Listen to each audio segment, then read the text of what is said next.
The night the stars aligned. I met a man the world would one day call Mahatma. It wasn't Earth. It wasn't heaven. It was 1921, in a dream I never meant to wake from. And what I told him, it still haunts me. Because now, the world is asking the same question he asked me. What is freedom, really? A world on fire.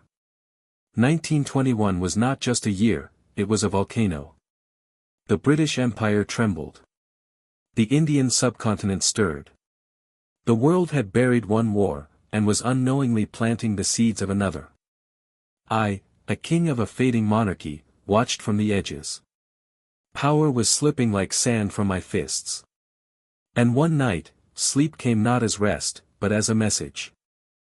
The desert of silence. In my dream, I stood in silence. No birds. No breeze. Just breath. And then, footsteps. He spoke without speaking. His eyes were rivers of peace, and pain. I knew who he was. Mohandas Gandhi. But not yet the legend. Not yet the Mahatma. You have ruled kingdoms. I wish to free souls. Will you talk with me? He poured tea. No guards. No crowns. Just warmth. He asked me, not as a subject, but as a brother, what do kings fear most when people begin to awaken? We fear irrelevance, that the people will forget us once they taste freedom. Then teach them that true freedom remembers everyone, even the fallen. That moment felt like being seen, and forgiven.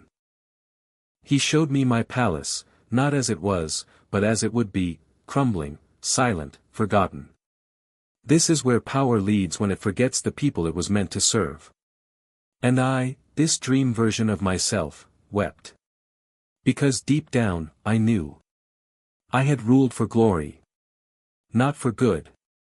But he didn't condemn me. He placed a hand on my shoulder, and said, "You can still write your story, with love, not legacy. This is satyagraha. Truth force. It burns nothing but falsehood." I feared it. A weapon without violence. A revolution without revenge. Power gained through love is 1,000 times greater than power gained through fear. I wanted to believe him. But a voice in my heart whispered, "Would your enemies spare you, if you spared them?" And what he said next, changed everything. "If your people demanded peace, would you lay down your sword?" In that moment, I couldn't answer. Could you?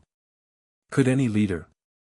History does not remember the brave for how many enemies they defeated, but for how many they healed. That line struck me like thunder. And before I could reply, the dream shattered. I awoke. The world had not changed. But I had. Gandhi was still just a man in India. But in my heart, he had become my teacher. I wrote down every word I could recall. And from that day, I ruled, differently. The pages of history will remember Gandhi. But my people, remembered the peace I tried to plant after that dream. Because sometimes, the most powerful revolutions, happen inside us. I wrote to Gandhi once, but I never sent the letter. It felt too personal. Too full of shame, and hope. Instead, I sealed it away. Perhaps it was not meant for him, but for the world I would never live to see. The world you are in now. Gandhi once asked me, "What are you willing to lose, to save what matters most?" Now. I ask you. Because somewhere between dream and destiny, we must all decide what kind of world we wish to leave behind. Would you lay down your sword?